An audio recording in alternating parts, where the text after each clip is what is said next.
You're a good person. You help people. You don't cause problems. You say the right things at the right times. You make people comfortable. You smooth things over. You keep the peace. And somewhere underneath all of that, you're exhausted. Not from the helping, not from the giving, from the performance of it. Because here's what nobody says about being nice. Some of it isn't kindness at all. Think about the last time someone asked you to do something you didn't want to do, and you said yes anyway. Not because you genuinely wanted to help, but because saying no felt dangerous somehow. Like it would change how they saw you. Like it would make things uncomfortable. Like the version of you that says no is a version you're not sure people will still like. So you said yes. And you smiled. And you helped. And from the outside, it looked exactly like kindness. But you know what it felt like? From the inside, it felt like disappearing a little. There's a specific kind of nice that isn't about the other person at all. It's about you.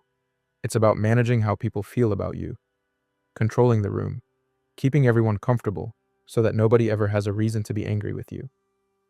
Nobody ever has a reason to leave. Nobody ever has a reason to look at you and find something they don't like. That's not generosity. That's fear wearing a very convincing costume. And the exhausting part isn't the giving. The exhausting part is the constant calculation underneath every interaction.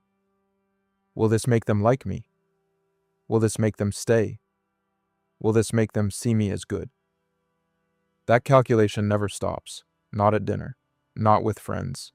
Not even alone when you're replaying the conversation from 3 hours ago, wondering if you said the wrong thing. Does that sound familiar? Here's the pattern underneath the pattern.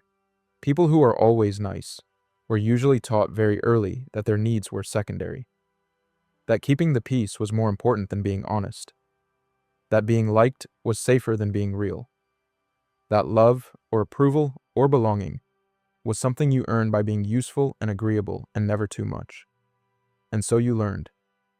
You learned to read the room before you spoke, to adjust your opinions based on who was listening, to shrink the parts of yourself that made other people uncomfortable, to grow the parts that made them smile. You got very good at it. So good that at some point you stopped knowing where the performance ended and you began. That's the quiet cost, not the energy spent on other people. The self that got slowly edited out of the picture. Because every time you swallowed what you actually thought, you taught yourself that what you actually thought didn't matter. Every time you agreed when you disagreed, you practiced the belief that your real opinion was something to be hidden. Every time you made yourself smaller to make someone else more comfortable, you reinforced the idea that your full size was too much.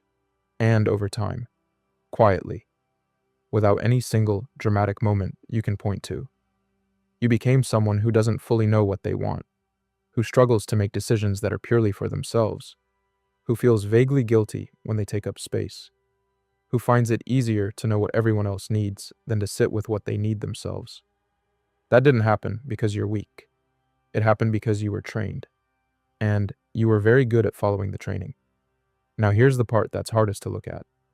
Some of the people in your life don't actually know you. They know the version of you that you decided was safe to show them. The agreeable version. The helpful version. The version that never pushes back, never inconveniences, never needs too much. And they like that version. Of course they do. That version was designed to be liked. But have you ever wondered what would happen if you stopped performing it? If you said what you actually thought for 1 week? If you said no when you meant no? If you let people be disappointed without immediately fixing it? Would the same people still be there? That question is uncomfortable. Because part of you already suspects the answer. And part of you decided a long time ago that you'd rather not find out. So you keep being nice. Not because it feels good, because the alternative feels worse. That's the trap. You're not being nice because you're a generous person. You're being nice because somewhere along the way, you decided that being yourself was a risk you couldn't afford. That authenticity was a luxury available to people who were more certain of being loved than you are. And so the real you waits, in the background, patient, getting smaller, wondering if there will ever be a moment when it's safe to come out fully. Here's what's true, though. The people who are genuinely loved, not liked, not needed, not kept around because they're convenient, they're not the nicest people in the room. They're the most honest. They're the ones who will tell you something real, even when it's uncomfortable. Who will say no and mean it? Who will take up space unapologetically and somehow make the space feel bigger for everyone else because of it? Honesty is more loving than niceness. Real kindness sometimes looks like disappointment.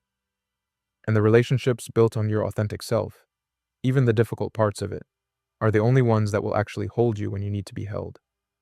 You already know this. You've known it for a while. The question isn't whether being nice is costing you something. You know it is. The question is what you're still afraid will happen if you stop. Being nice was never the problem. The problem is the version of nice that requires you to disappear. That version doesn't protect you. It just makes you easier to overlook. And somewhere underneath all the helpfulness and the peacekeeping and the perfectly timed smiles, you know exactly what it costs. You've always known.